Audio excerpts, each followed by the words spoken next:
Well, thanks again for having me. And I just want to focus your attention on the Robert F. Kennedy Community School, which is a school that was built in Los Angeles in the last 5 years for $578 million. And it is It was a hotel, right? yes, so it used to be a hotel. Right.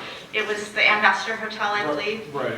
Or I might have that wrong, but it was a landmark before they built the school. And it's a beautiful, beautiful campus. Let's see if I can do this. That's the teacher's lounge. Have you ever seen a teacher's lounge like that before?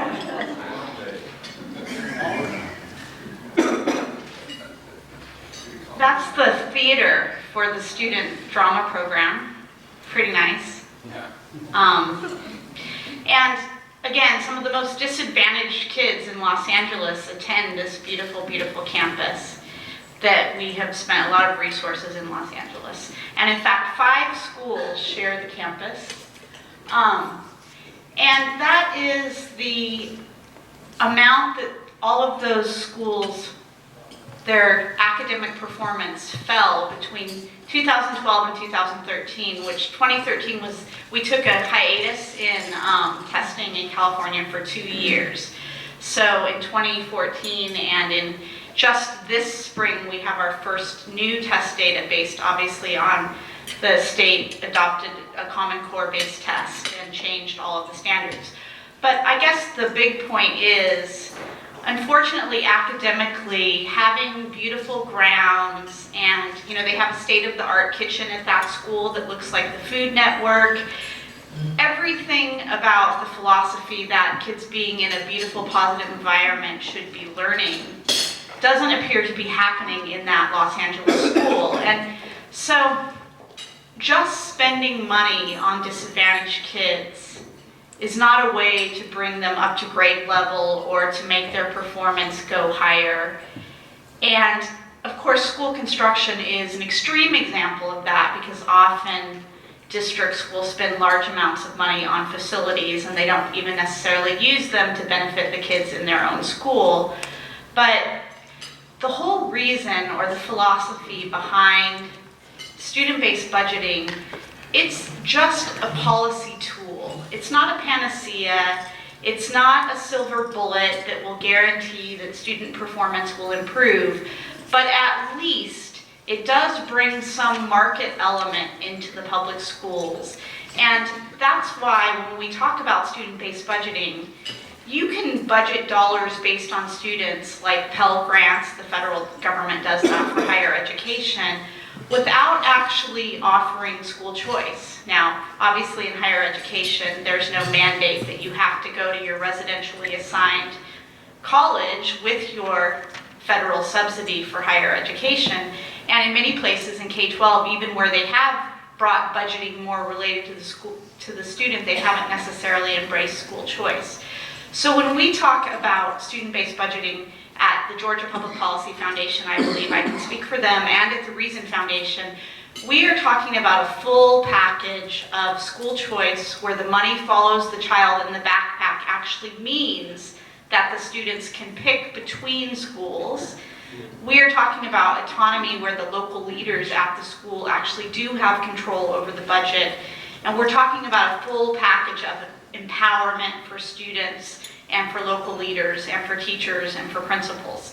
So when we advocate for student-based budgeting, we really mean that we want local schools to have more control over their budgets, and we want families to have more choices for higher quality schools, and that student-based budgeting is one mechanism that can help get you there.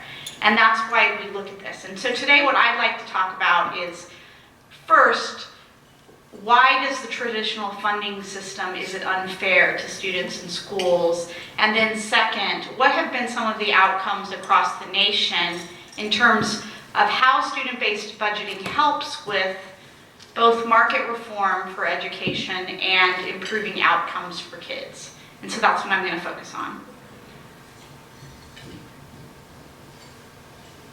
So one way that we know that we need student-based budgeting is that in general, we don't report outcomes about school spending at the school level. So when my kids went to public schools in California, to the Corona School District, and my daughter is a senior at Santiago High School, there is no way in California right now for me to find out, if I look at the Corona District budget, if I look at state data, I have zero information about how much Santiago High School spends on anything. There's no data available to me. I could get the average salary for the district, and I could say, well, there's 100 teachers at my school, and on average, they're being paid this much.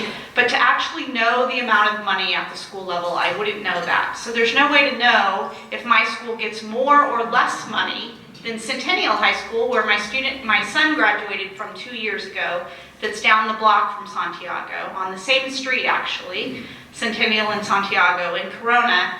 There's no way to know if students are funded fairly from one school to another as a parent, and then as a policymaker, there's no way to know. The legislators in California don't know. In many cases, the school board members in Corona Norco probably don't have information about what's spent at individual schools within their district. It's a secret. Everything's reported in a much larger category at the district level without any granular information about how much money is spent. So when the federal government gave the states a bailout, and the majority of that went to teachers and schools, called ERA, or the American Reinvestment and Recovery, yes, thank you. They required that in order to get the money, schools would have to report to them what was spent in actual dollars at the school level. And they looked at more than 6,000 school districts across the country, reported that actual spending data at the school level. And they were concerned about it in terms of Title I, because the biggest spending item in the federal government is the Title I program, to the tune of about $10 billion a year now. And they wanted to know, they have requirements on school districts that they shouldn't be supplanting that. In other words, the Title I funding should be on top of what they give their schools, and low-income schools should not be using Title I to pay for basic services that the district should be paying for.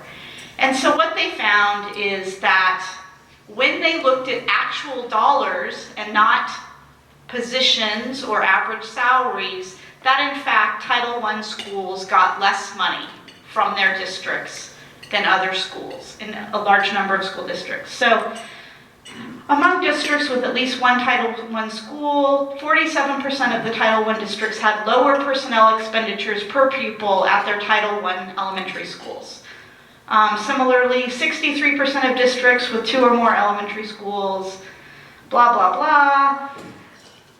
The bottom line is that the higher poverty schools, the district itself was spending less per pupil dollars. And that is because every teacher in a district is equal, don't you know? Even the Georgia policy that's moving forward, they peg the average salary for the state at $50,000, and outside of T&E, new teachers will get $50,000 per teacher in a district for the state. And that means that whether that teacher is costing $75,000 or $30,000, the state of Georgia will fund them at $50,000, and it will be up to the districts to pay the actual salaries. The problem is what that translates into is inequity, because teachers that are more experienced based on their preferences and their seniority move to schools that are higher performing in general. And this happens all across the country in every district in every state. And if you pay teachers based on that average, you cannot account for those inequities in a formula. Because if you pay $50,000 for every teacher and one school has 10 teachers that are making $75,000, they will be subsidized by the other schools in the district that pay their teachers less. And that's just how it works, and that's how we fund schools. And that's why it's important to know the actual dollars at each school, and that's why it's important information. Because the intent of the Georgia Commission, they made a weight for low-income kids. And right now, the way districts fund schools, that weight is not going to reach those low-income kids, I guarantee you. So the intent of the commission is to spend more on disadvantaged kids. The way districts will pay their teachers will mean that that extra money is just washed out across salaries across the district. And that's just the way it works right now in school finance. Texas did a study and they found the same thing, that the dotted line at the top that's closest together, that's the highest variance in per pupil spending between schools within districts, and more so than between districts or within districts, the schools themselves have the highest amount of inequity, the highest amount of variance in the whole state of Texas, looking at all the districts. Because again, nothing is granular, everything is averaged, means that in the end, people's behavior actually determines how resources are allocated. Lucy, can I ask you a question? Yeah. All the money for all the teachers in the state of Georgia, does all that money come from the state or does some of it come from the feds? A small amount comes from the feds. Okay. So this, in most places, federal spending is between 7 and 12% of budgets.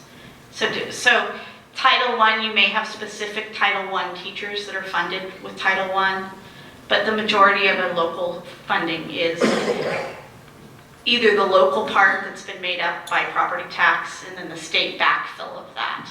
But basically the state is equalizing funding and they're paying the majority of funding. So this brings us then to student-based budgeting and what it can do. And this actually goes to Sasha's question earlier. The majority of general funds that districts get right now still do not make it into student-based budgeting. And that may be because they have programs at the districts like athletics or literacy programs or counselors, things like food service busing. Lots of things are held out of the formula. And if you look at the state formula they're proposing in Georgia, the state formula doesn't hold out that much, but still out of $8 billion overall funding, they're holding out about $3 billion out of the formula. And the large portion of that will be teachers' salaries in Georgia that they keep outside of the formula. So far where student-based budgeting is implemented, it has been still a fairly small amount, surprisingly small amount that principals control. But the thing is, it feels like a lot because it's still like 80%, even though it's 45% of the general fund, say for Hartford Public Schools. It's the majority of the money that the principals would have got anyway that they're getting to control. Even though it's 45% of the general budget, it may be 80% of the money that principal may have seen at the school level that's tangible to them, if that makes sense. Because pensions and debt obligation and all of those things were never going to go to a principal to be spent at the local school anyway. So it seems like a small amount of the general fund, but to a principal it feels like a big increase in discretion. And it actually is in the things they would have had discretion over anyway. It's a big increase because usually it includes the teachers' salaries in the building, which gives them position control, which they didn't have before. But you'll notice that the Recovery School District in New Orleans, they have a state school district and they don't have a local school district. So basically, there's been a move in the United States toward relinquishment, the idea of kind of getting rid of a traditional central office. And the Recovery School District is an all-charter school model. 91% of students in New Orleans are enrolled in charter schools now. And it's pretty much an all-charter school district except for a couple of Orleans Parish schools that are still run by the parish. And they get a direct allotment of 98% of the funding from the state, and it doesn't go to anyone but the local school. So they do actually have control over all of the dollars that are generated at the school level in New Orleans. And of course, it's made up of different charter management companies and mom and pop charters, individual charters, and they all get their funding directly.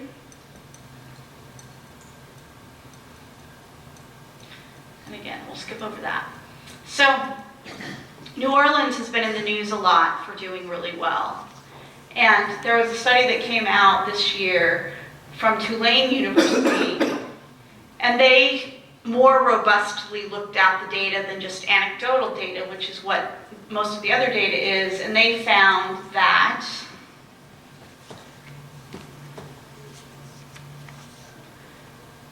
basically they had a 0.4 effect size for the New Orleans education reforms and that is basically the money following the child, the all charter district, the recovery school district. And that effect size actually is larger than pre-K or class size reduction or other things. And they write, we are not aware of any other districts that have made such large improvements in such a short time. And so then anecdotally, they've moved from the 25th percentile to the 40th percentile in the ACT. And then this just came out this month, and again, this is all anecdotal data that supports the idea that things have improved. And in New Orleans, whether it's graduation rates, state testing, college tests like the SAT, all indicators, graduation rates tell a much more positive story. So in New Orleans, high schools earned a letter grade of A or B. 5 years ago, only 2 high schools, and they were selective admission schools, were an A or a B. And New Orleans high schools are outperforming all other high-poverty high schools in the state of Louisiana. And just to give you an example, you can see from 2014, we have these high schools going from B's to A's, C's to B's, F to D, D to B, D to C. And there's some other older indicators that I used to use, but by all news accounts, New Orleans is making rapid and remarkable progress using this model.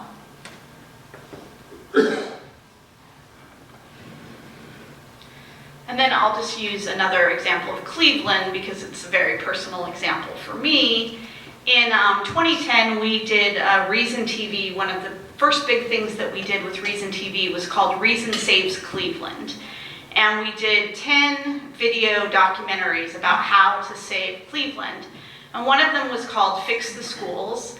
And it was Drew Carey starred in all of the videos because it was Cleveland is Drew Carey's hometown. Drew Carey is on the board of directors at the Reason Foundation. And he's a classic longtime libertarian, one of the only libertarian celebrities that you'll find out there.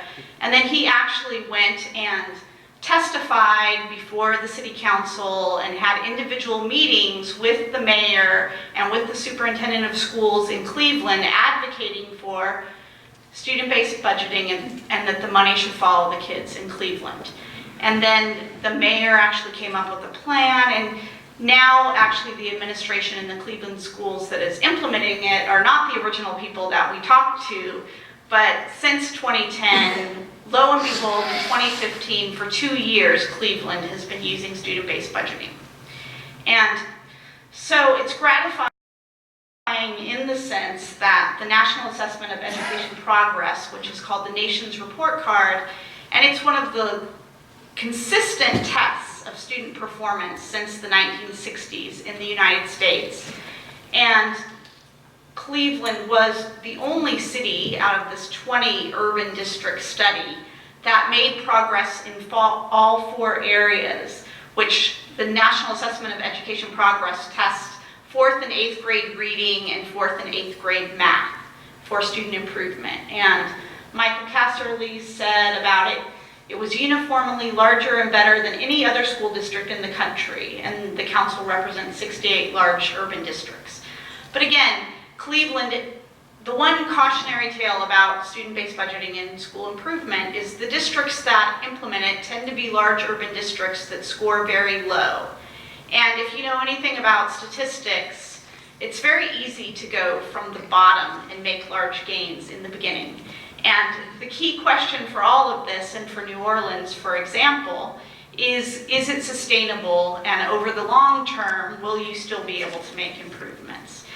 But again, the anecdotal data does seem to support that many urban districts like Denver and Cleveland and New Orleans that are using backpack funding, following the kids, are going in a positive direction. Is that a random assignment gold standard study?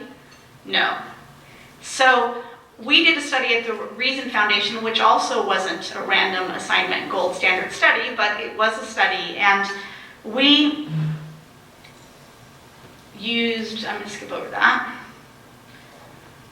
We used the methodology from the Broad Foundation, and the Broad Foundation, they just canceled it, but up until this year, they awarded a Broad Prize to the highest performing urban district in the country.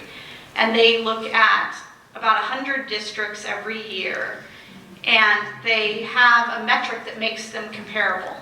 And what they do is they test you against your own state. So in terms of like improving proficiency, graduation rates, all of these different things, achievement gap improvement, they look at you, New Orleans, say, and they compare you to every district in the state of Louisiana, and then they put you in a decile. And then they compare Denver, if you're in the top decile, to New Orleans, to Boston. They compare your rankings on each category and where you fell in your own state to look at who has made the most improvement. So we did this with all of the districts in the country that had weighted student formula or student-based budgeting to see what we could find. And first of all, we just graded them.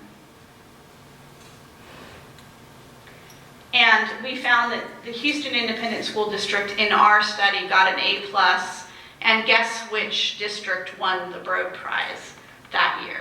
Houston. So it's a shocker that the district that won the prize that our methodology was based on actually was the highest performer in our study. We did our analysis completely independent of them, and yet Houston still came out on top in our study. We didn't, and New Orleans wasn't in our original study because they were too small. But then in a subsequent study, we replicated the analysis for them, and I'll get to that in a minute.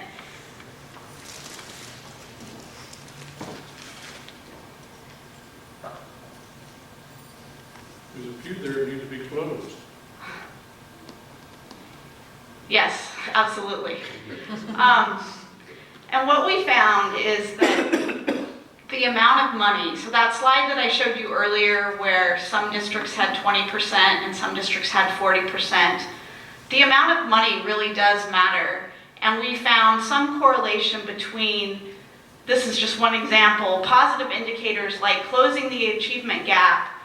We had a model that predicted how much you should close the achievement gap based on how much money. So if in Baltimore, which is our lowest scoring district, it also has the lowest amount of money following the child.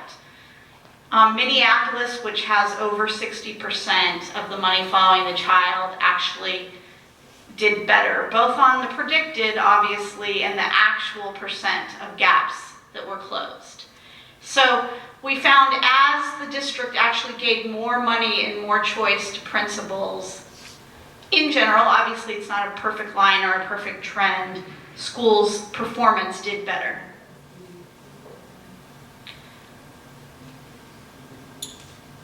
And then we did that again with including New Orleans because we wanted to see how they would do. And this time this is looking at all of your improvement over multiple tests that we put together. And again, New Orleans was predicted to do better, and they actually did do better. Substantially better than everyone else in terms of how quickly their students improved or gained over time on standardized tests. Now again, in the debate that we've been having, there's lots of other ways to measure kids. It just happens that in general, people are familiar with reading and math scores and improvement on standardized tests, and it's one way that we talk about schools. Now, does that mean that that's the only thing we should look at, or there aren't lots of other indicators?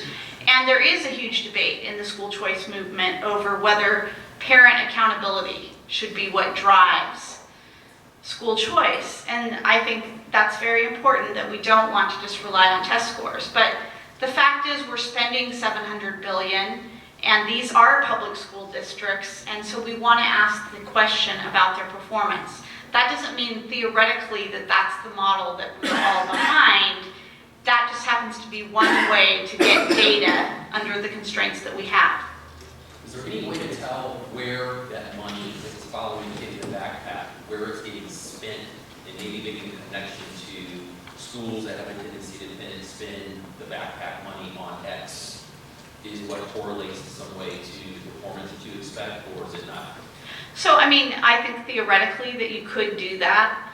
I'm not sure. I mean, to be honest, the majority of the money in all schools is spent on teacher salaries. So then it becomes looking at, it is true that a lot of these districts have different amounts of autonomy in terms of how they've let, the instructional minutes or blended learning models or, having block scheduling where you have one math and science teacher that keeps all, has 3 periods of kids and keeps them for 3 years. I mean, there's all kinds of things that schools have done. So in a way, we already have tried to do some, and American Institutes for Research have done like a qualitative piece where schools that are doing well, they've asked them what they're doing. Now, the harder piece would be designing a study that could measure all of those different possible variables. Because really the whole point is when the district does this, the strategic school design, you want to be strategic about it, but there really is like an unlimited possibility of how you could organize your positions and your teachers and your days that would look very different for every single school. So then it's just coming up with consistent metrics. Is all of this Nate, or is some of this somewhat influenced by differences among state tests? When you say standardized tests, what do you mean? So this is measuring how each of these districts ranks within their own state on whatever test they're using.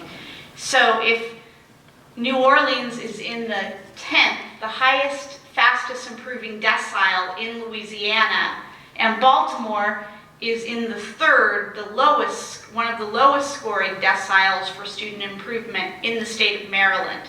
So it's actually comparing the decile ranking is a statistical tool that's designed to get rid of the differences in the tests, in that whatever kind of test you're using, you're doing the best on that test in your state. And so it's not a perfect measure by any means, but for the and the other thing is there's so many ways that they sliced it, like for the Broad Prize, that districts would have to be doing consistently good on graduation rates, on AP tests, on improvement to win the prize. And so what we did with our testing when we scored the A+ district in Houston and Baltimore getting an F is we also said, you might be doing better on one metric, but overall, how do you do across the board using this tool? Sasha. Though what that means is that if the RSD-NO up there is only against other Louisiana schools and the Baltimore is only against other Maryland schools, Right. then what if it turned out that Louisiana is just I'm going to make this up here, what if hypothetically Louisiana is a basket case state, whereas Maryland has all these powerhouse school districts, and Baltimore does badly, but within a pack of really well-performing school Right. districts, and New Orleans is by far the best of a really... Because a the really decile powerful- ranking accounts for that. So it still takes the percentage of each, it still divides how you do relative to the school districts that are closest to you. But Right, but the Baltimore schools might have objectively done better than the New Orleans schools, but the Baltimore schools were competing against a stronger, Right. a stronger pack. so, I'm not sure like how the Broad analysis accounts for that, but I do think they did do some backfill like with the NAEP in terms of like benchmarking the actual tests for each state.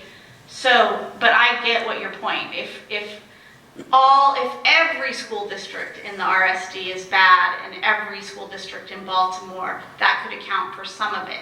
But I don't think there's evidence right now that across the United States there's that much discrepancy from state to state in the fact, as Mary Kay was saying earlier, they're all using similar kinds of evaluative tools. So that's the point of any of this and going and moving to student-based budgeting is that anecdotal and actual research evidence, but mostly anecdotal, seems to show that when principals with training and with all of the things that all of you talked about, so you don't just give principals $5 million and say, you know, you can do anything you want, although that's an experiment, that might work better, we don't know.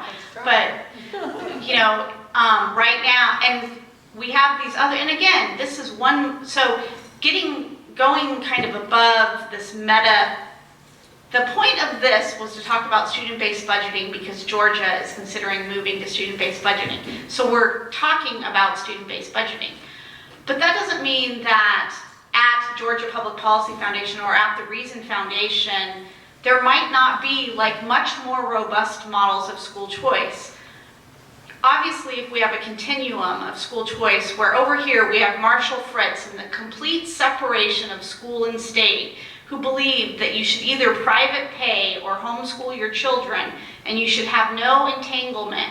That's the ultimate market argument, right, for school choice. And then over here we have $700 billion monopoly that we spend on public schools, where still 99% of the money goes to traditional public schools, even with all of the improvement we've made in school choice. In the messy middle, we have programs that are more free market and less free market. So a tax credit funded education savings account that was not funded by, that was only funded by people's tax credits and not funded by the public schools might be like an ultimate market for choice. A publicly funded education savings account like the whole state of Nevada is closer to Milton Friedman's idea of vouchers, but it's a modern version because it offers you all kinds of different options, not just taking your money, and it plays off, right? You can save money, there's incentives because you can use the money for higher education or save money during elementary schools to pay for a more expensive high school education. Charter schools, which are more regulated than voucher schools. I mean, we have all of these different kinds of school choice packages, and at Reason, and I'm not going to speak for Georgia now, I'm just speaking for Reason, we think that we don't know, like obviously we're not going to just get to Milton or Marshall Fritz's everybody privates pays, and the government is not going to stop paying $700 billion for public education. Like, that's not going to happen. People who say we shouldn't have any school choice because it's not a true free market, well, that just means we shouldn't have any school choice. Because if we do nothing to make education more customer-oriented, then nothing will happen, and we'll keep doing the things that we're already doing. I mean, you can opt out personally, and you should, if you feel strongly about it, opt out personally, and maybe everyone else will opt out too. But right now, that's not a strategy that seems to be working. Go ahead. Lisa, going back to the slide when you talked about the different school districts and the percentage of budget that they put in school control, what are some of the types of expenses or factors that are driving that difference Right. in terms of what school districts are holding back funds from the formula? And what are some of those differences made up? Right. So basically, one way to think about it is locked resources and unlocked resources. And some of it also is a philosophical approach, because some districts are more reluctant and they are worried about the principal autonomy. So the central office feels like they need to control more things. And so Hawaii, which is one of the only states that has true student-based budgeting where the money follows the student, they're able to do it because they basically have a state-level school district. They don't have how we would think about districts or parishes or counties. The state of Hawaii funds schools directly through one state board. And they have a formula where they try to think of, if this is something that benefits every student in every school, we should unlock it. So if it's athletics, if it's counseling, and that's a good place to start, I think. Like, if it could go into a general budget and everyone gets some of it, why do you have it restricted in the first place? Just give it to the schools.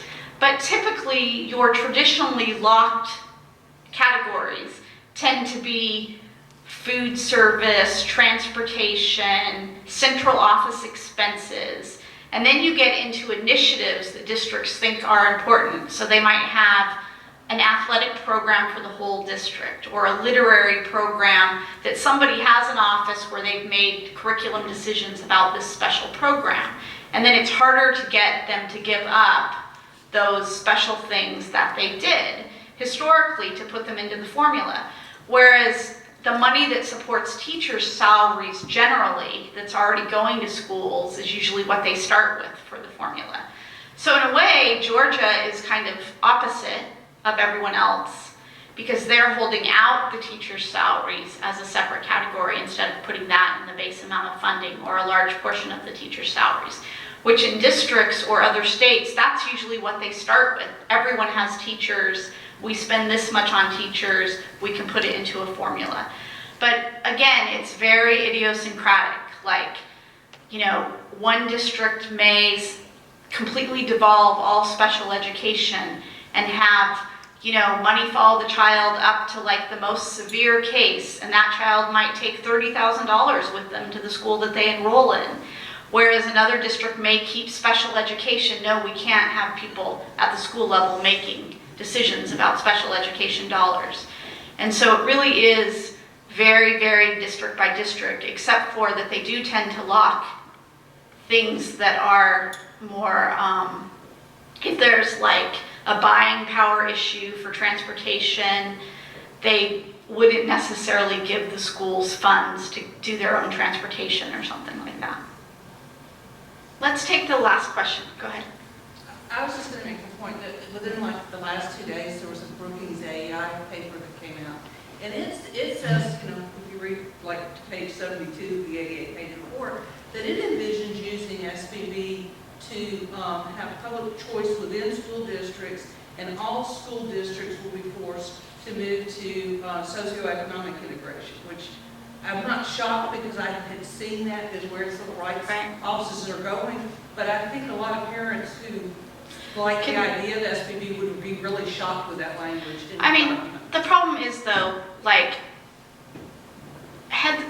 there's been a lot of initiatives to have economic integration, and you can have any funding stream or goal that you want, and right now it's very difficult to socially integrate because it's based on patterns of where people live. Like, one of the arguments for universal preschool is that it would economically integrate kids.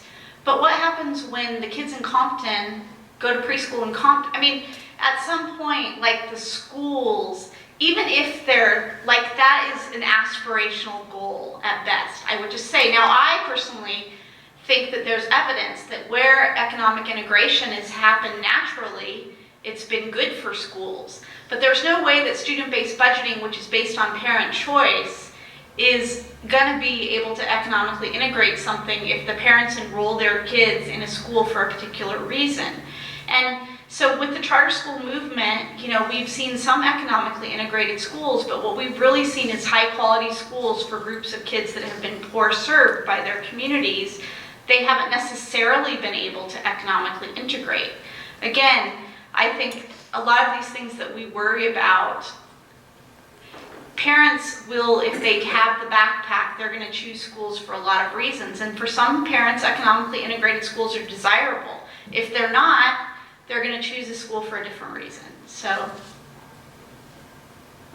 go ahead.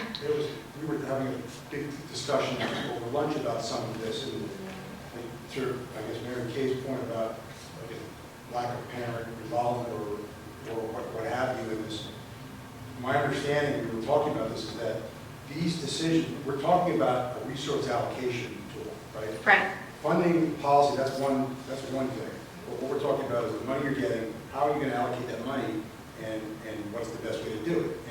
And my understanding is that when you determine when you come up with your plan in terms of what funds you're going to lock versus unlock, right, that plan has to be approved by your local school boards before you implement it. It's my understanding. Yeah, So there is still a check that needs to happen before you move forward. Well, and the other thing is, the way it's been implemented now is individual schools write budgets that are approved by school boards. I mean, they have district goals and they have state goals, and the school board is still in the governing position. I mean, except for the case of like New Orleans and a couple other places where they've moved more robustly to relinquishing control in that it's more like an all-charter market and not a traditional district, the majority of school boards are still doing similar things. It's just that the principal has more input. I mean, at the margins, this gives principals more control.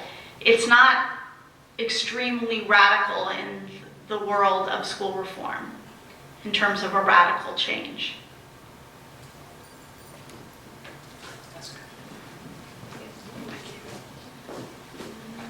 Thank you very much, Lisa.